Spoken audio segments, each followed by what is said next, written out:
one of the things that I like is I do kind of recent history, and one of the joys of recent history is you get to talk to the participants in the story, and one of the sort of scary parts is that the participants in the story might critique what you do. So I'm both excited and a little anxious so that we have some of the participants in the story that I've been looking at over the last 11 or 12 years who were present here, and it's an honor to have them here, and I look forward to talking to them and continuing our conversation. So I'm going to start out by doing something either very brave or very foolish, and it may be a little bit of both. What I want to do by starting out is take you on a tour of Mumbai. Now you might ask, what does someone from North Carolina have the right to take a group of Mumbaikers on a tour of Mumbai? But so this is going to be a very kind of distinctive tour of Mumbai. It may give you the ideas of how I've looked at India and my project on the history of MIT over the last 11 years. And so I acknowledge that it doesn't do at all true justice to the history of Mumbai. It doesn't do true justice to the 12 million Mumbaikers who live here, but it tells us something about Mumbai. And so I want to, again, take you on this brief tour just to start out this talk. So the first place I want to take you to is down in Kaligota. And so this is a building, 293 DN Road. And so as I've been interested in the history of Indians who went to MIT, so obviously one of the questions is, how did Indians find out about MIT? And so one of the key ways that people found out about it, and really one of the ways that information really spread widely to a significant group of people about MIT, was during World War II. And so during World War II, 200,000 American soldiers came to India, and the United States got more interested in India than they had been before. And one of the things that they did was they set up a library, and the first library was set up in Bombay. Again, it's now DN Road, 293 DN Road. And one of the things they had in this library was a catalog of MIT. And the librarians, they sent very professionally trained librarians, found that Indians had a lot of interest first in getting information about the United States and also getting information about American technical education. And one of the people who went to MIT in the 1940s described going to this library and seeing this MIT catalog. And he said, somehow MIT fixed itself in my mind. And so he took several years to actually get into MIT, but he did, and he got there. So again, this library served as an informal kind of college counseling service for people who were interested in MIT. The records in the United States record that in March of 1945, they had 141 inquiries of people wanting to know about American universities, and they tried to give them information. And so in my research, I found that this library later moved, but for many people who went to MIT, the American library was often the starting point. So we're going to leave Mumbai and go up to the village of Aitarna. And so one of the, and I'm sure I don't have to tell you this, that one of the big challenges that Bombay faced, and in some ways still faces, is the problem of supplying water to its growing population. And shortly after India achieved its independence, Bombay began to work on a project to double the city's water supply. And now, instead of the British controlling this work, that this work would be done by Indians. And the lead engineer on this project was Anant Panja, who was the first Indian to get a doctorate in engineering from MIT. He got this degree in 1933. And Pandya, after he got this degree, he came back to India, and one of the sort of challenging things is he pounded the streets in Bombay for a long time trying to find a job, and British firms didn't really recognize what his degree from MIT meant, and he was offered jobs that were really not suitable for him, that were far beneath him. But finally, especially after independence, he was recognized and really became one of the key figures in the Indian engineering community. So he led the development of this 5-mile tunnel. Tragically, he died in an automobile accident in 1951 and was taken away far too quickly. So in our tour, the next step I want to do, take us to, is to go up the hill to Poway, to IIT Bombay. And so we know IIT Bombay is one of India's premier technical institutes. Some of you may say it's the premier technical institute, I don't know. But, and we know that the IITs were developed with MIT as a model. And we know also that IIT Bombay had support from the Soviet Union for many years. And so when we say something is a model, I mean, it can mean a lot of different things. And we might then ask, does it really get into an institution's DNA? Is it really significant to an institution? And I would say with IIT Bombay, it is. And we can kind of see a number of ways. So no one's forcing them to do this, but one of the iconic landmarks of MIT is what they call its infinite corridor. So this is a long, long hallway through the maze of MIT buildings. IIT Bombay has its own infinite corridor named in homage to the MIT infinite corridor. Another example of how we might say that MIT has gotten into IIT Bombay's DNA is, in 1972, after the Soviet program had ended, there was a reorganization of the curriculum. And so they formed a committee to study what the curriculum should be. And one of the leaders of this committee was Suhas Sukhatme, who had a PhD in mechanical engineering from MIT. And so as he wrote the report began with a quotation from William Barton Rogers, the founder of MIT, and Carl Compton, one of the presidents of MIT, about what was the essence of engineering education.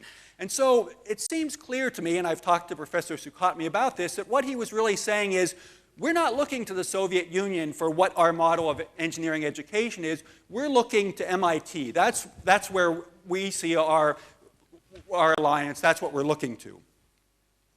Okay, so let's now just come here to Vikhroli. And so one of the intriguing things that I found in the course of my research is how many of India's leading business families sent their children, the heirs to the family businesses, to MIT. And so people have sometimes thought about Indian business families as being conservative, that they're not innovative enough, sometimes people have said. And so, but what I see in this is that Indian business families were really working to try to prepare their businesses to operate in a global environment, to get sort of leading edge business and management experience. And so we have here, again, Adi Godrej, who got his degree from MIT in 1963, and his brother Nader got his degree in 1973. And we can kind of, again, see things, what this meant, that when Adi Godrej came back, that Godrej started hiring more professionally trained people in management, people from IIM Ahmedabad. And so we see this in a variety of other ways as well. So if we move over to Villa Parle, we see Ramesh Chauhan, who also got a degree from MIT. And so we see him, this feisty man, in some sense, battling Coca-Cola in the 1960s and 1970s, maybe helping, giving them a shove out the door, and then, of course, selling some of his operation to Coca-Cola a bit later. So then, let's move down to Worli, and we see the headquarters of the Aditya Birla Group. And so, again, this is a very interesting story. We might say that, again, the Birlas are maybe sometimes seen as a very conservative business family, Marwari business family, that the former American ambassador, John Kenneth Galbraith, said Marwaris have business in their blood. But in some sense, the Birlas did not think that, sort of their heritage was sufficient. So they were very interested in MIT. So this is a picture of Aditya on his way to MIT on the left, and then on the right is a picture of Aditya graduating.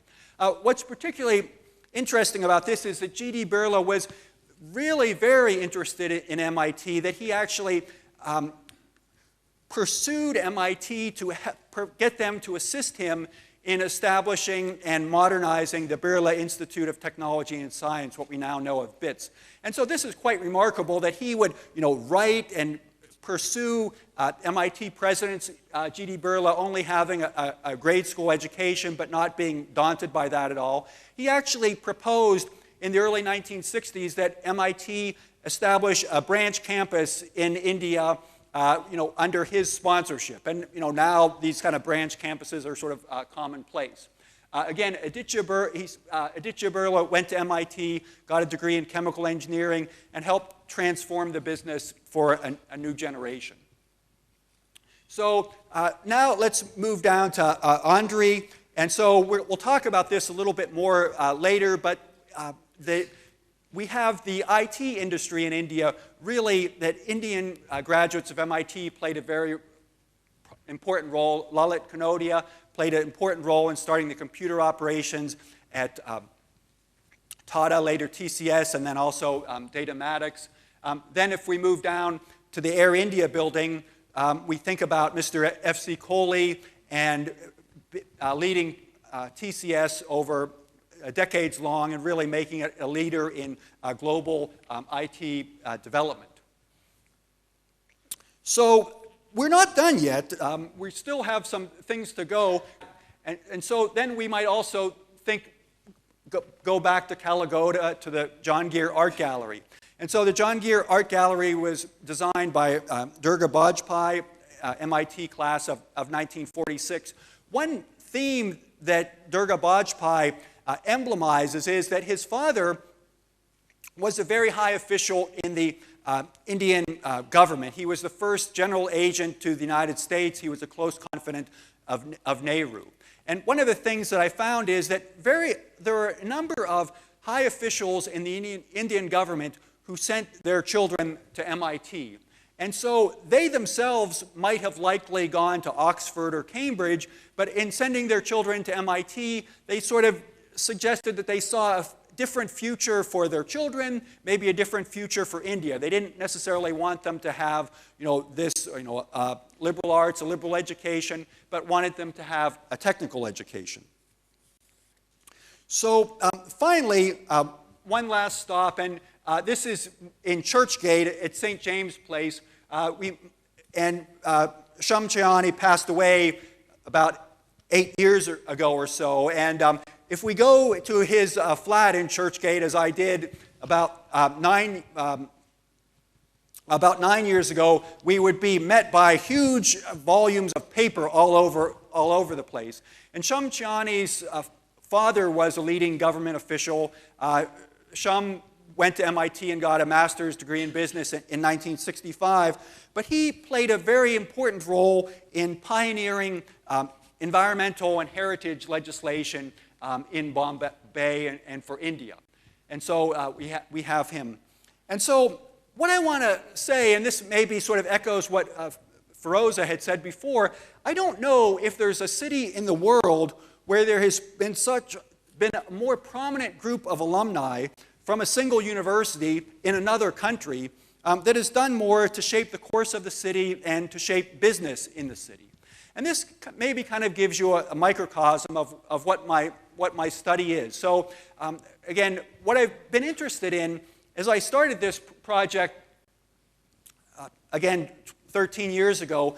So as an American, it was interesting to me how Indians were becoming more and more prominent engineers in the United States. It was interesting to me how India itself was becoming famous for producing prominent engineers. Indian engineering products were succeeding in the global market, Indian software being written for the United States, Indian car components being made in India. And I was sort of wondering, how did this happen? Because in the 19th century, the British often claimed that Indians weren't really suited for engineering, that there was a prominent British official, Sir Richard Temple, who said that Hindus were not a mechanical race, that they just couldn't do engineering. That was basically what he said. And so I wondered, how did it happen that Indians came to be such prominent engineers? And so when I started this project, I imagined that maybe the answer was the IITs, that the IITs had really transformed India. And so I started working on that, and I visited all the original IITs from Bombay to Kharagpur to Madras to Kanpur to Delhi. But then one day I was up at MIT, at the MIT Library in Cambridge, and I found this collection of commencement programs. And these commencement programs listed the name of every graduate and their hometown. And these commencement programs spanned the whole 20th century, and they had other information that made it possible to get this information for all of MIT's history. So I decided to make a database of all the Indians who had graduated from MIT and just explore that and see what I could learn from that. So this was attractive to me for several reasons. So one is, it was a small, definite database that I could, try to understand. It would allow me to track how they got to MIT and where they ended up after that. You could say I'm sort of in some sense, a zoologist maybe, or a human zoologist. What I'm trying to understand is sort of the habitat that produced MIT graduates from India, and then sort of trying to understand their migration patterns. How do they move around? And so I also think about this, you could say, as an experiment.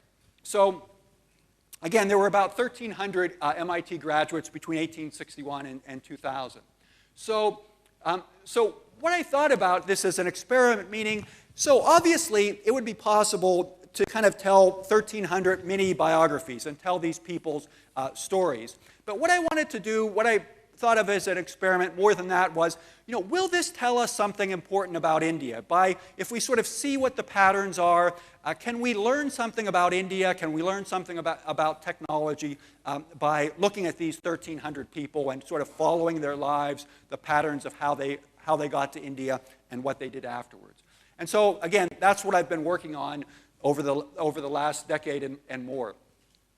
So I want to tell you about some specific things about this and what I've found. So one of the first things that I found, and I'd say, two major theses in this book.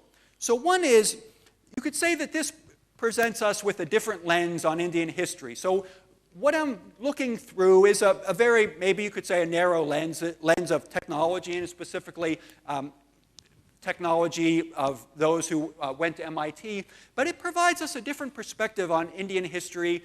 We see Indian business history, Indian technological history differently than we might see it otherwise.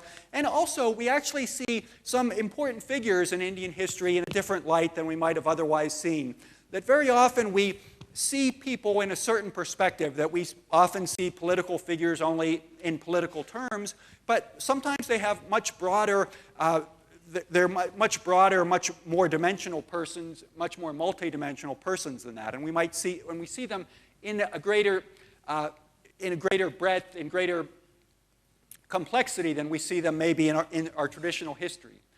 The other main thesis of this study has been this, that over the last 130 years, a group of Indians, a group of middle-class Indians, has looked to MIT to provide resources for technological transformation.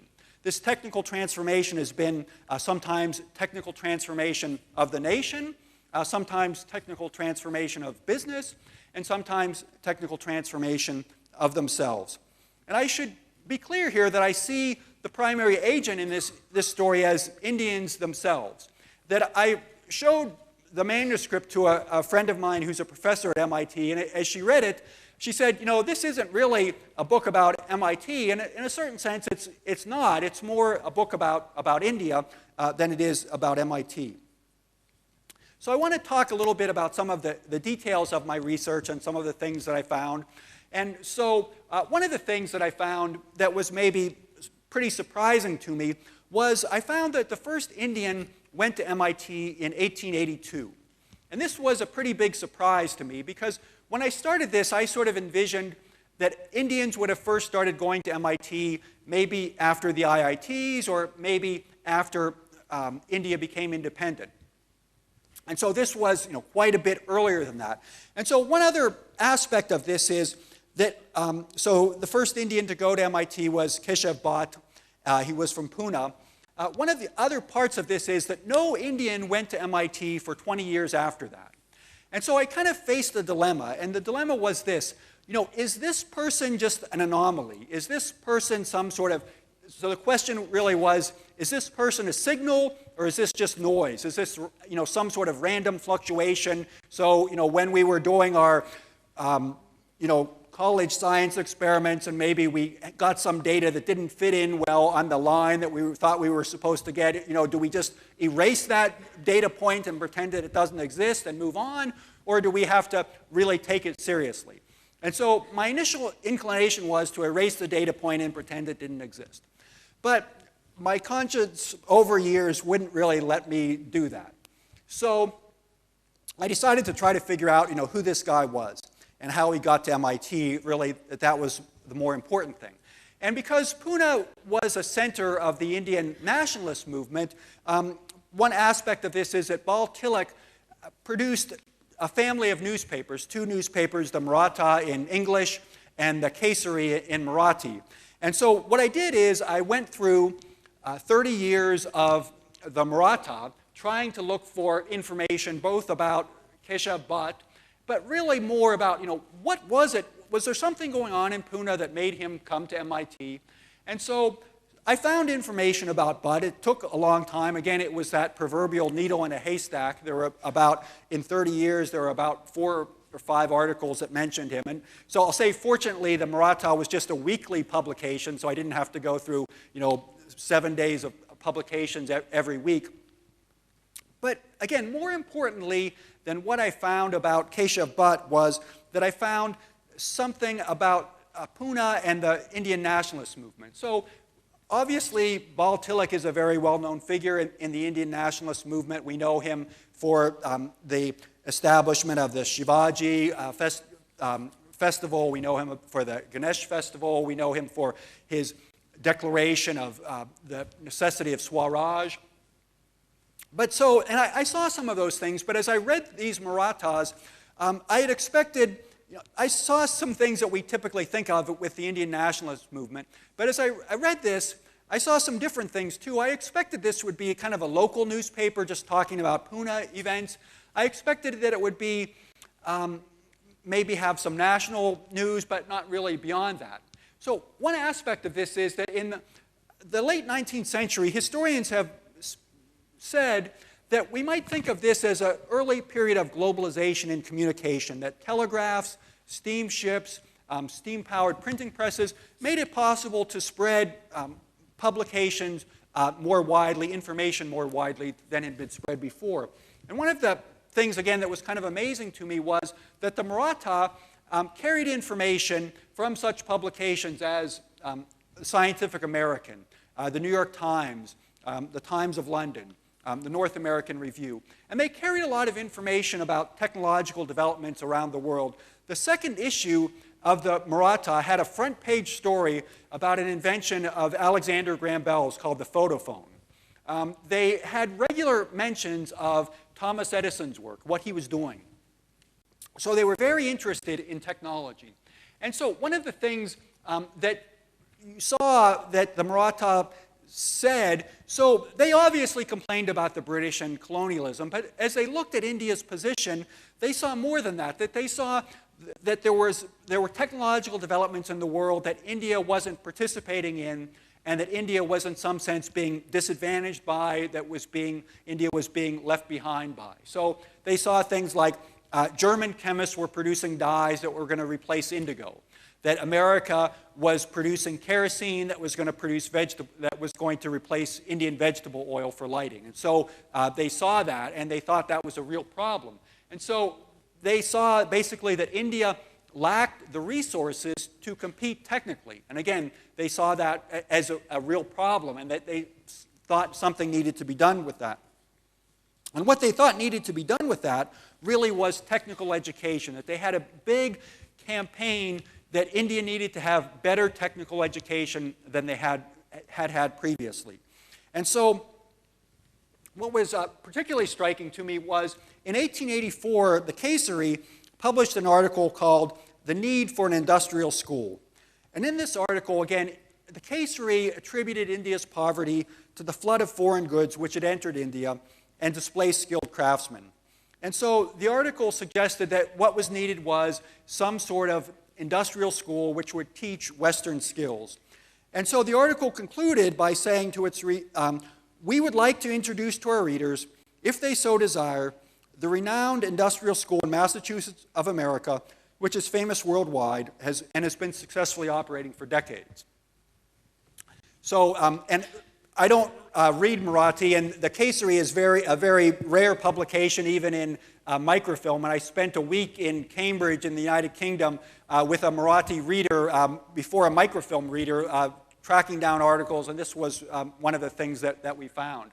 But so, shortly after that, the Maratha ran a three-part series called, as you see here, Model Institute of Technology.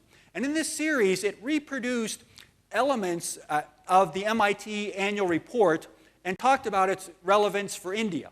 And so, again, it talked about MIT's approach to education. And so in this, the Maratha said, down here at the end, for ourselves, we are quite convinced that this institute, MIT, is the best conducted institute in the world.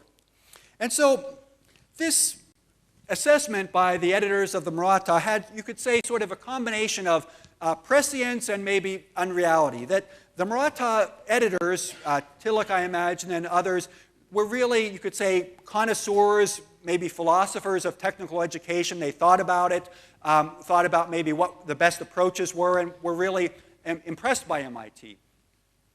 But you could say, on the other hand, MIT itself was a pretty new operation in 1884, that it really hadn't established that much. So Thomas Edison was working on, systems of electric lighting. He had no more than a high school education, so it wasn't, a proven thing. You needed to have a college or advanced education to be successful in technology. There were debates in the United States, could you just do an apprenticeship, or did you really need to go to college?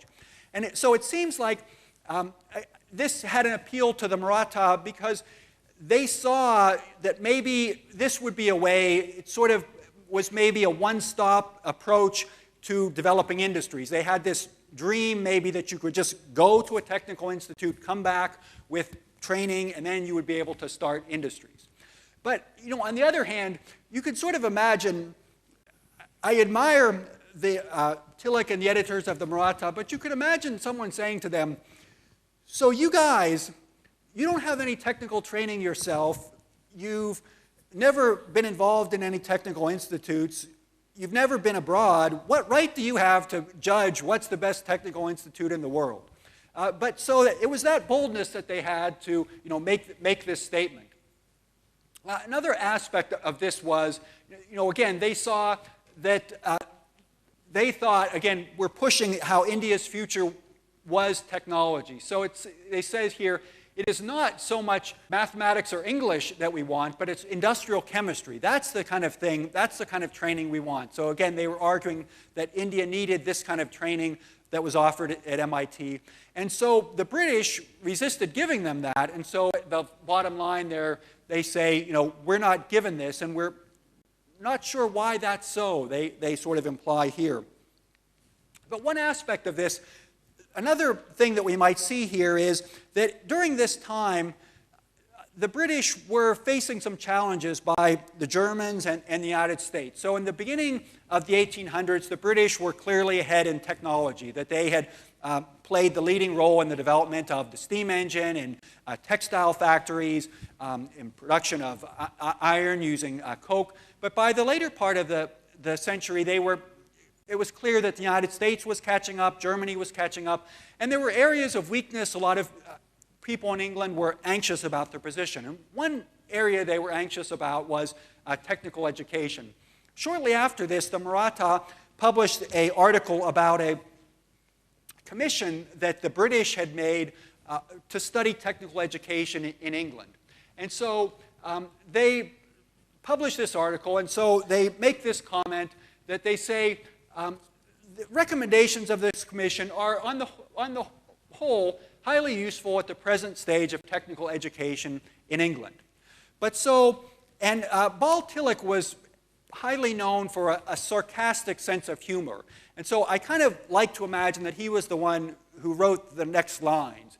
So the other shoe drops and they say, though we believe they cannot fairly compare with the masterly regulations of the great Massachusetts Institute of Technology, U.S. America. And so I kind of think of this, that Bal Tilak and the editors of the Maratha are kind of poking their fingers in the the English eyes, in a sense saying, okay, we see what's happening around the world, and we see you're actually not so great as what you think you are, that there are other people who are catching up to you. And we might even imagine, the implication of this is that if we're behind in India, it's not necessarily because of some sort of inferiority. It's not a fate that we should just accept, that we should do things to try to change it. But unfortunately, the British wouldn't do anything in the 19th century. And there wasn't, as I found information about Butt, it again sort of shows not much really happened there. That Butt, when he returned from MIT, he tried to start a textile dyeing operation, and it failed quickly. He tried to start an operation to can fruits. That didn't succeed. And so really the Maratha talked a lot about technical education, but not much really happened regarding technical education. So let's move on to the early 20th century. One of my surprises was, in my database, I found a number of Indians who had connections to Mahatma Gandhi. And so that was kind of a surprise to me, and I was trying to understand why that is. Let me just share with you a little bit about two of them. So Amol Shah was the registrar of the Gujarat Vidyapith. So this is a Gandhian school in Ahmedabad. He married a daughter of an associate of Mahatma Gandhi, and Mahatma Gandhi was actually present at his wedding. And then the year after his wedding, he went off to MIT. And he wasn't rejecting Gandhi by going to MIT, that he came back. He was arrested as part of the unrest after the Salt March. In 1942, he was working at Tata Iron and Steel, and he led a strike at Tata Iron and Steel in support of Gandhi's Quit India movement that shut the steel mill down. And he was in prison for 18 months as a result of that. But one of the particularly intriguing things about T.M. Shah is when he was at MIT, he was studying electrical engineering. He had courses with Vannevar Bush. And Vannevar Bush wrote him a letter of recommendation for a job.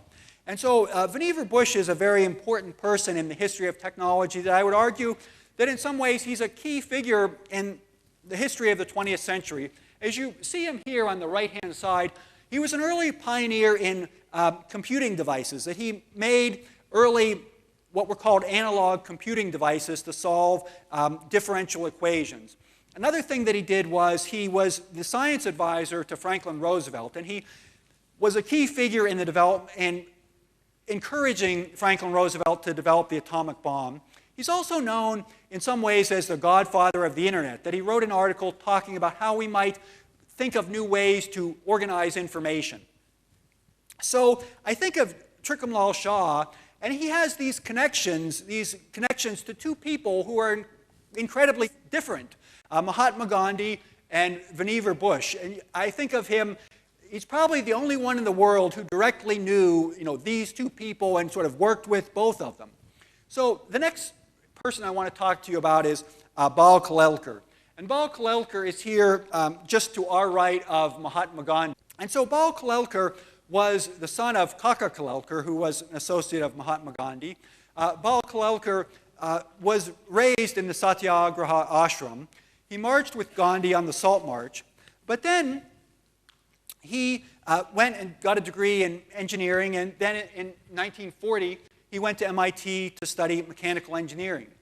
I want to show you what I think is kind of a remarkable document.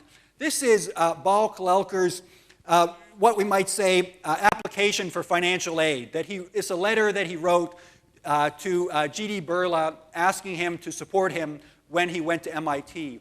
And what's particularly interesting about it is that it is edited by Mahatma Gandhi, that Gandhi edited it and made sort of corrections and suggestions to it.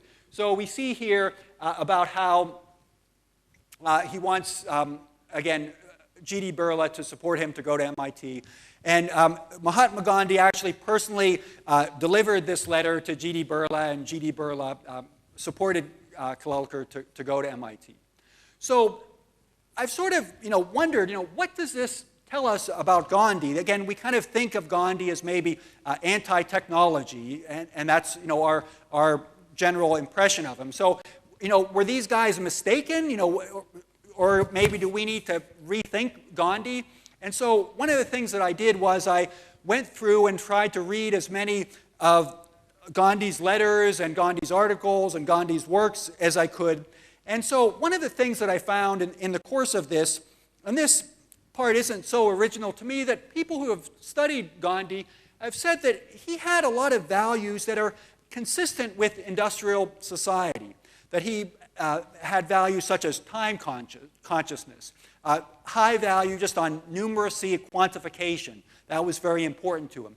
Organizations, another thing, very important to him. So all these things that are really fundamental aspects of industrial society, again, work ethic, very important to Mahatma Gandhi.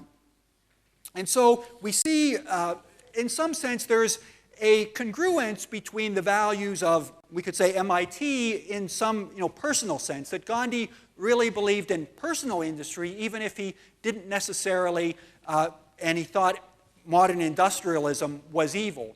And so one of the things that we might think of is Gandhi's program of spinning khadi. As you look at it and the letters that he wrote, one of the things that he really seemed to value about this program of spinning, it would teach people, the Indian masses, some of these values of personal industry. It would teach them a work ethic. It would teach them time consciousness. It would teach them numeracy. There was an American who stayed with Gandhi and sort of observed him for a while. And his conclusion in observing Gandhi was that Mahatma Gandhi is in some ways a great industrial engineer. Now, I don't know, that's not usually the way we think of Gandhi, but that was what he said in this book that he wrote called The Economics of Cotter. And again, you do see that in a lot of Gandhi's writing, that sometimes historians have kind of downplayed Gandhi's emphasis on hand spinning. They've kind of thought about it as a distraction, that Gandhi should have spent his time in the movement for independence. But this is, I say this sort of in jest, but sometimes when you read Gandhi's letters, you could almost imagine that he's a spinning executive who has a part-time interest in Indian independence. So it's sometimes not clear to me which is sort of more important to him, winning independence or doing spinning. He would speak in a language that really just showed passion, enthusiasm, and again, about technology. This was something that he took seriously. Again, he thought modern industrialism had a lot of evil things to it, but the personal qualities of industry were something that were really important to him. And so one aspect of this is that Gandhi promoted these ideas of personal industry, but in some sense, he was trying to create a new synthesis, a new alternate non-Western modernity, but in some sense, his ideas could be co-opted, and the Satyagraha ashram could be one road to MIT, even though we don't necessarily think of things that way. And so we see that. And so Ballal Kolker is sort of a poignant example of this. So when he went to MIT, Gandhi supported him, and Gandhi continued to communicate with him while he was in MIT, but Gandhi kind of expressed concern about him, what he was going to do, what was going to happen to him. And so Ballal Kolker at MIT did a master's thesis on piston rods and internal combustion engines. And then he went to Cornell and got a PhD in mechanical engineering, again, working on internal combustion engines. And one, again, kind of poignant aspect of this is that, so this was during World War II, and after Ballal Kolker got his PhD, he got work for some time working for an American aircraft engine manufacturer, and they were working on what would at the time have been the largest aircraft engine in the world. And this aircraft engine was designed to operate on a bomber that would be able to attack Europe from the United States. And so, again, there's a little bit of poignancy and sort of irony in the fact that this Ballal Kolker, this disciple of the 20th century's greatest proponent of nonviolence, actually kind of got integrated into, you could say, the greatest system of violence that the world had ever seen. When Ballal Kolker came back, he had a career, we could say, that was more Nehruvian than Gandhian, that he worked for the Indian government for some time. So I want to move on to sort of my final main point, and that is MIT and the Indian IT industry. And so this is something that we're all maybe familiar with, and we can see this in, as really one of the defining aspects of Indian technology in the 21st century. But one of the things that I found is that that Indian graduates of MIT played a really important and leading role in the development of the Indian IT industry, and particularly the Indian IT industry that does business globally. And so these are some of the companies that really have connections to MIT graduates. So we have TCS, Datamatics, Putney Computer Systems, and then indirectly Infosys, because Infosys was started by people who had originally worked for Putney and then left to start their own company. And so in looking at this, one of the aspects is, here is one area where we really see MIT playing an important role. And so in the 1940s and 1950s and 60s, you might say it's a little bit of an exaggeration, but the MIT really played a leading and fundamental role in the development of computers throughout the world, that they had huge government grants that enabled them to produce a lot of fundamental innovations in computer technology. So, and computers were everywhere. That the 1962 MIT annual report says that 1,000 MIT students were using computers on a regular basis. So there was an awful lot of money in computers at that time. And one aspect of this is that if you were a graduate student, if you were a graduate student from India or elsewhere, and you were looking for ways to support what you were going to do, computers were really a very attractive area to get involved in.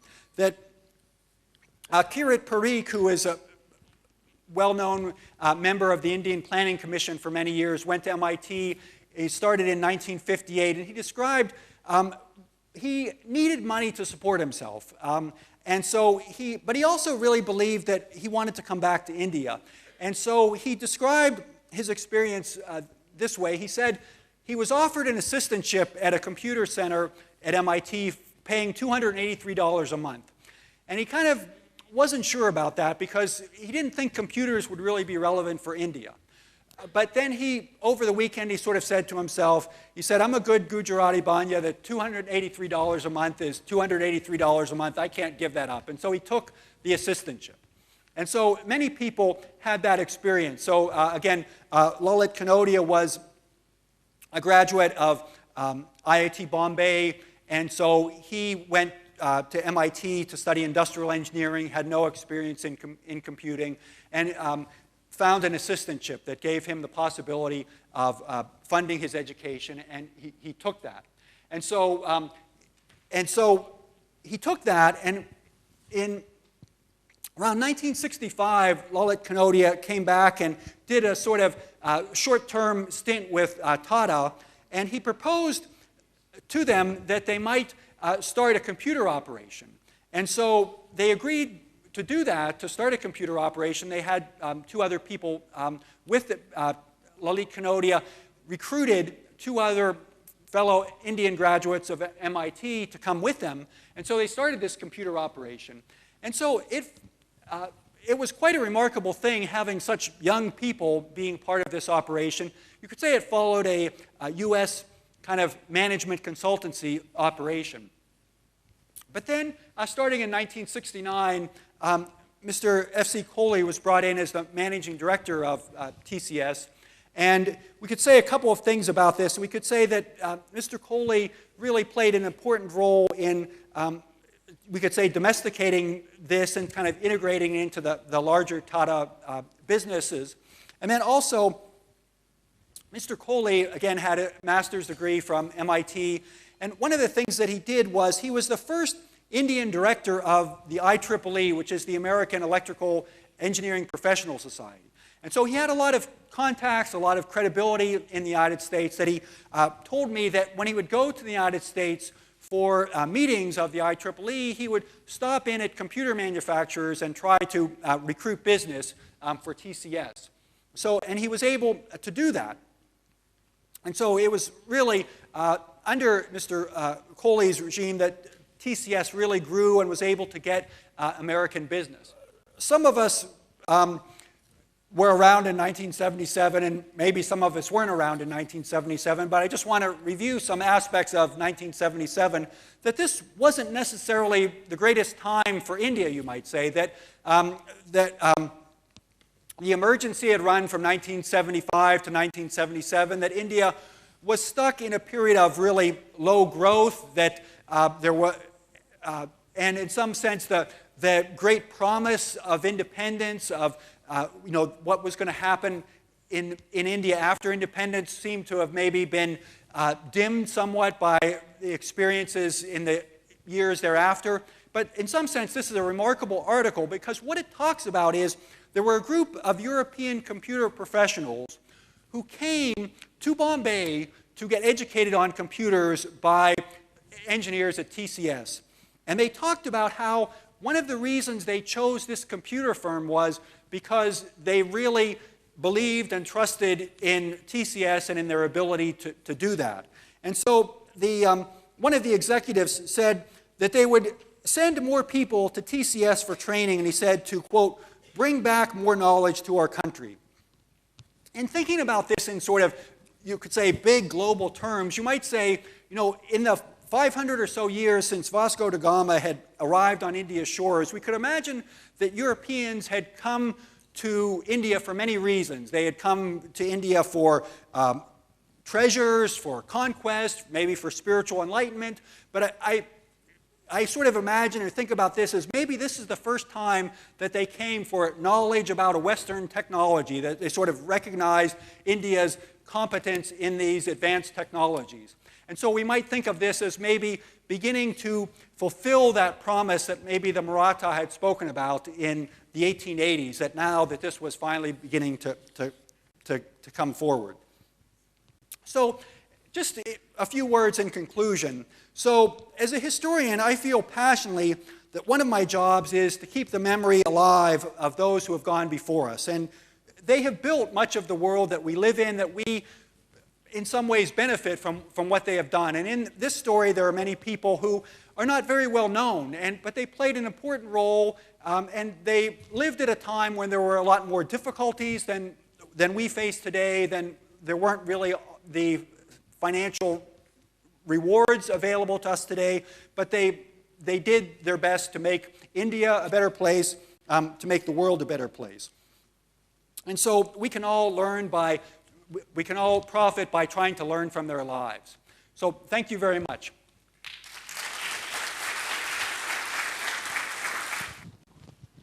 Ross, that was fascinating. I wondered if you compared any other universities with MIT to come to this conclusion that MIT played such a big role. Yeah, so I did. So sort of in a scientific mode, you'd say I tried to have some, what I would think of as controls, that I made a database of Stanford graduates, and I made a database of Berkeley graduates, and a smaller database of Illinois graduates. And so you see maybe a few similarities, but nothing sort of on the magnitude that, I would say, if MIT was, one, that Stanford might be 10% or something of that. That you don't see, again, that there's not the passionate looking to Stanford in the same way that there is to MIT.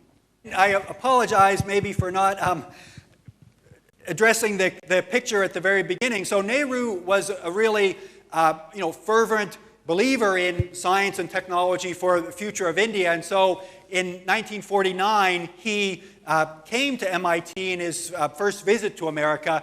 There were a group of MIT students. So again, you see him here. So this is MIT President James Killian, Nehru, and his sister Vijayalakshmi Pandit. And so these are MIT students. There are no women students at MIT at the time, so they were maybe from Wellesley or somewhere else.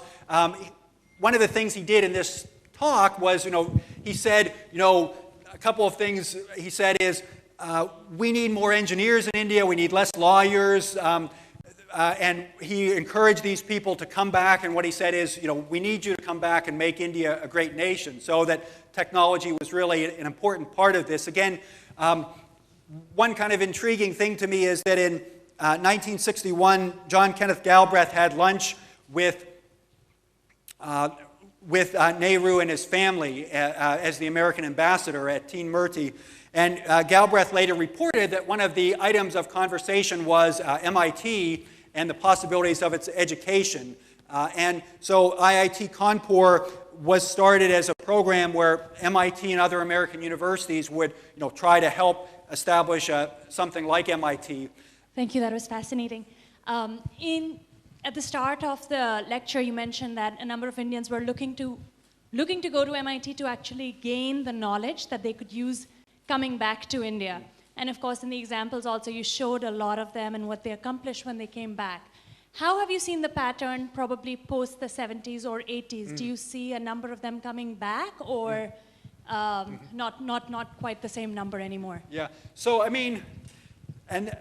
so you see, so one of the things that I didn't talk about is, so in 1965, the United States changed its immigration regulations. That before it had very discriminatory regulations that made it difficult for Indians to stay in the United States. And so after that, it became more and more possible. I guess it seems like, I have seen a number of Indians who are coming back. And so one of the things I am interested in doing is to carry it forward past 2000 and see. I guess one of the things that is clear is that there are many more opportunities in India now. That I was up at IIT Bombay, and there was a woman who had gotten her PhD at MIT and was teaching at IIT Bombay. That one of the things that she said was, location maybe doesn't matter so much, that she saw good opportunities.